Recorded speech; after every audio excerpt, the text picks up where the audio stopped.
Welcome back dear students. आज हम पढ़ने वाले हैं डीबीएमएस में नॉर्मलाइजेशन के कंसेप्ट को और उसके बाद डिस्कस करेंगे हम फर्स्ट नॉर्मल फॉर्म। तो अपकमिंग वीडियोस में हम हर वीडियो में इंडिविजुअली सिंगल एक नॉर्मल फॉर्म को बारे में डिस्कस करेंगे। तो आइए सबसे पहले जानते हैं कि नॉर्मलाइजेशन होता क्या है।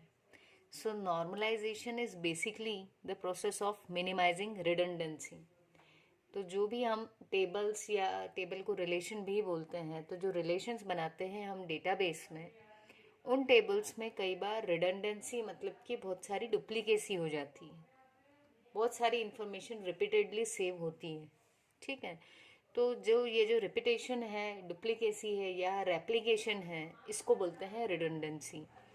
कई बार रिडंडेंसी रिक्वायर्ड होती है, लेकिन मैक्सिमम टाइम हम ये चाहते हैं कि रिडंडेंसी जितनी कम रहे उतनी कम रखी जाए। तो इसको कम करने का जो प्रोसेस होती है, उस प्रोसेस को कहा जाता है नॉर्मलाइजेशन। ठीक, तो क्यों इसको कम करना है? इसलिए कम करना है, मान लेते हैं कि आपकी इंफॉर्मेशन यदि डिफरेंट डिपार्टमेंट्स में सेव हो।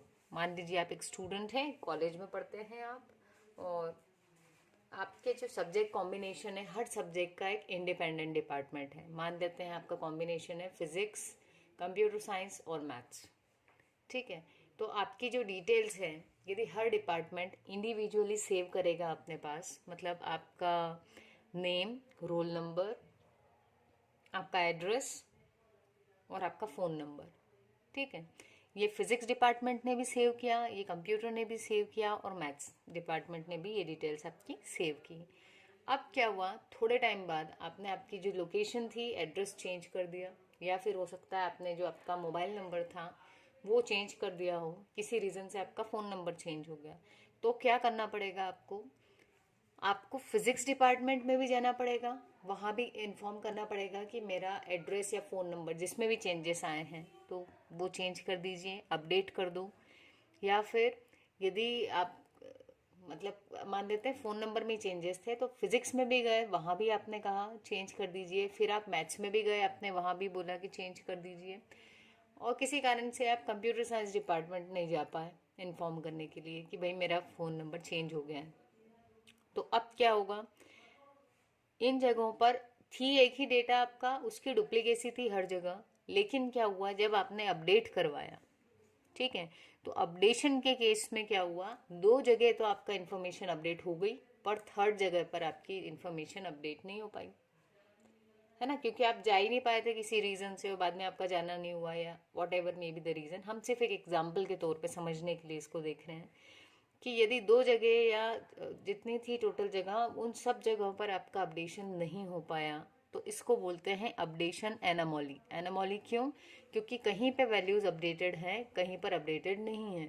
तो मान लो जहाँ अपडेट नहीं हुई वहाँ से हम रिट्राइव करें आपकी डिटेल्स, तो जो हमको डिटेल्स मिलेगी वो वैलिड नहीं रहेंगी, है ना।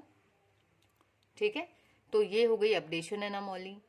वैसे ही इंसर्शन और डिलीशन के केस में आती है कि यदि इंफॉर्मेशन तीनों जगहों पर आपको अपडेट करवानी थी, तीनों डिपार्टमेंट्स में, लेकिन आपने नहीं जा पाए या what ever may be the reason, तो कहीं पर इंसर्ट हुआ आपका डेटा, कहीं पर नहीं हुआ। ऐसे ही यदि किसी स्टूडेंट ने विड्रॉ कर लिया अपना एडमिशन, तो कहीं से डिलीट हुआ उसकी इन्फॉर्मेशन और कहीं पर नहीं हुई। तो ये जो स्टेटस था जहाँ पर इंटीग्रिटी मेंटेन नहीं हो रही थी, उसके पीछे रीज़न क्या था? Redundancy, duplicacy. तो क्या चाहते हैं हम कि डुप्लीकेसी जितनी कम हो, रिडंडेंसी जितनी कम हो, उतना अच्छा। ठीक है, तो जो नॉर्मल फॉर्म्स हमारे रहते हैं वो इसीलिए यूज़ किए जाते हैं कि वो या तो रिडंडेंसी को एलिमिनेट कर दें, बिल्कुल ख़त्म, या फिर हम ये नहीं बोल सकते हैं कि रिडंडेंसी 100% हटाई जा सकती है, कोशिश की जाती है कि उसको रिड्यूस किया जा सके।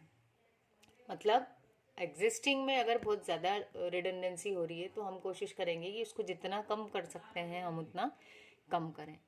ठीक है, तो आपको रिडंडेंसी को एलिमिनेट या रिड्यूस करने के लिए नॉर्मलाइजेशन की ज़रूरत पड़ती है, और नॉर्मलाइजेशन को हम अचीव करते हैं थ्रू नॉर्मल फॉर्म्स। तो जो सबसे फर्स्ट नॉर्मल फॉर्म है हमारा बेसिक वाला, ये क्या करता है, ये थोड़ी जो हर नॉर्मल फॉर्म के अपने कुछ रूल्स और कॉन्स्टेंट्स हैं, हम उनको डिस्कस करते जाएंगे। और जो one first normal form, second normal form करते करते हम फिफ्थ नॉर्मल फॉर्म पे जाते हैं, तो हम काफ़ी हद तक रिडंडेंसी रिमूव कर चुके होते हैं। तो आइए आज के लेक्चर में हम डिस्कस करने वाले हैं फर्स्ट नॉर्मल फॉर्म के बारे में। तो रिलेशन मतलब कि टेबल, तो कोई भी जो टेबल है वो फर्स्ट नॉर्मल फॉर्म में होगी कब, यदि उसके जो कॉलम्स हैं, या हम कॉलम को एट्रीब्यूट भी बोल सकते हैं, है ना। तो जब उसके जो एट्रीब्यूट्स हैं उसमें सिंगल वैल्यूज रहेंगे, एक से ज़्यादा वैल्यू नहीं होना चाहिए किसी भी कॉलम में। जैसे हम देखें आईडी, तो आईडी किसी भी स्टूडेंट का एक ही होगा, तो ये सिंगल वैल्यूड है। नेम जो है वो भी एक ही होगा, है ना। उसके बाद बात आती है कोर्स की। तो जो कोर्स है उसमें हमने बात की कि स्टूडेंट चाहे कि उसको सी और सी प्लस प्लस दोनों पढ़नी है तो वो दोनों ले सकता है। इस अमन ने सी सी प्लस प्लस दोनों ले लिए, चमन ने सी प्लस प्लस और जावा 2 ले लिए, और रमन ने डॉट नेट लिया। तो अगर हम बात करें तो अमन और चमन क्योंकि एक से ज़्यादा कोर्स में एनरोल्ड हैं, तो ये जो कोर्स वाला फील्ड था, एट्रीब्यूट है, इसने मल्टीपल वैल्यूज़ को होल्ड कर रखा है। ठीक है, तो ये वाला कॉलम और ये कॉलम दोनों कैसे हैं, मल्टी वैल्यूड हैं। तो अब क्या करना है, ये जो टेबल है इसको आपको फर्स्ट नॉर्मल फॉर्म में कन्वर्ट करनी है। ठीक है, अभी ये फर्स्ट नॉर्मल फॉर्म में नहीं है। क्यों नहीं है, क्योंकि इसमें मल्टी वैल्यूड एट्रीब्यूट्स हैं यहाँ पर। तो हम क्या करेंगे, इसको फर्स्ट नॉर्मल फॉर्म में कन्वर्ट करेंगे। कैसे करेंगे, इसके हर कोर्स के लिए इसकी एंट्री को हम फिर से लिखेंगे। देखिए यहाँ पर लिखा हमने 1 अमन, कौन सा कोर्स है इसका, सी। फिर से इसका आईडी तो चेंज नहीं होगा, 1 और अमन एज इट इज रहा। जो आपकी मल्टीपल वैल्यू थी उस हर वैल्यू के लिए एक नई रो बना दी गई, तो इसके लिए बन गया यहाँ से सी प्लस प्लस के लिए। ऐसे ही चमन सी प्लस प्लस और जावा 2 में एनरोल्ड था, तो 2, ऐसे ही चमन जो था उसने सी प्लस प्लस और जावा दोनों में एनरोल किया हुआ था, तो 2 चमन एक बार सी प्लस प्लस के लिए एंट्री की उसकी, सेकेंड टाइम 2 चमन एंड जावा के लिए एंट्री हुई। ठीक, रमन की सिंगल एंट्री थी तो ये एंट्री एज इट इज आ गई। तो इस वाली ये जो टेबल थी इसको हमने कन्वर्ट कर दिया किसमें, फर्स्ट नॉर्मल फॉर्म। ये देखिए लिखा है यहाँ पर, the relation is in first normal form.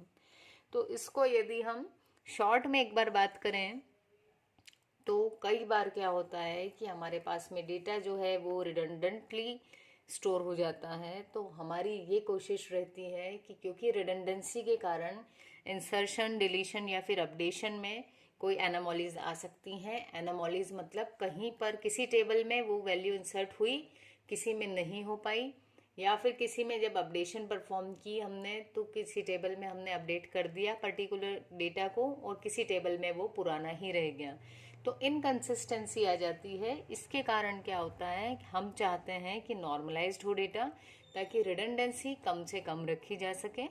Although कोशिश होती है कि एलिमिनेट कर दें हम रिडंडेंसी को, बट प्रैक्टिकली पॉसिबल नहीं है कि रिडंडेंसी पूरी तरह से एलिमिनेट हो।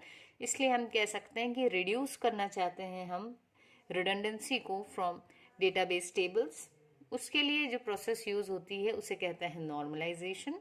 नॉर्मलाइजेशन को जब हम अचीव करना चाहते हैं तो हमारे पास जो पहला नॉर्मल फॉर्म आता है वो होता है फर्स्ट नॉर्मल फॉर्म। इस नॉर्मल फॉर्म का कहना ये है, हर नॉर्मल फॉर्म का एक रूल है। तो फर्स्ट में आपको याद रखना है कि पहला नॉर्मल फॉर्म कहता है कि कोई भी टेबल फर्स्ट नॉर्मल फॉर्म में होगी कब, जब उसके किसी भी एट्रीब्यूट मतलब कॉलम, जब किसी भी कॉलम में मल्टी वैल्यूड एट्रीब्यूट ना हो। ठीक है, मल्टीपल वैल्यूज ना हो सिंगल कॉलम के अंदर। तो ये एग्जाम्पल हमने लिया था जिसमें कोर्स वाले कॉलम में मल्टीपल वैल्यूज दिख रही थी। मल्टीपल मतलब एक से ज़्यादा, 2 भी हो सकती, 3 भी, या उससे ज़्यादा भी। ठीक है, तो जहाँ पर भी मल्टीपल वैल्यूज आई थी इस कारण से ये क्या कर रहा था, वॉयलेट कर रहा था, और ये टेबल हमारी फर्स्ट नॉर्मल फॉर्म में नहीं थी। इसे कन्वर्ट किया हमने फर्स्ट नॉर्मल फॉर्म में। उसके लिए हमने क्या किया, जहाँ पर भी मल्टीपल वैल्यूज थी उन वाले कॉलम्स के कारण वो जो रो थी इस स्टूडेंट की उसको हर कोर्स के लिए इंडिविजुअली इंसर्ट करवाया। ठीक है, सो अमन था, उसका आईडी था 1 Aman C, second time C plus plus के लिए फिर से 1 और अमन लिखा। सिमिलरली चमन जो था उसका C++ इन जावा था, सो इसका आईडी था 2 Chaman C++, 2 Chaman Java. And then Raman के पास में वो एक ही कोर्स में एनरोल था .NET, तो वो एज इट इज आ गया। तो इसके बाद में हमारी जो टेबल है ये वाली, ये कन्वर्ट हो चुकी है फर्स्ट नॉर्मल फॉर्म में, राइट। तो आई थिंक आपको फर्स्ट नॉर्मल फॉर्म क्लियर हुआ होगा। इसमें आपको सिंगल लाइन याद रखनी है, that first normal form says that there should not be any multi valued attribute, कोई भी मल्टी वैल्यूड एट्रीब्यूट नहीं होना चाहिए। सो नेक्स्ट वीडियो में हम डिस्कस करेंगे about second normal form. Thank you. और यदि चैनल सब्सक्राइब नहीं किया है तो please do subscribe the channel. Thank you again.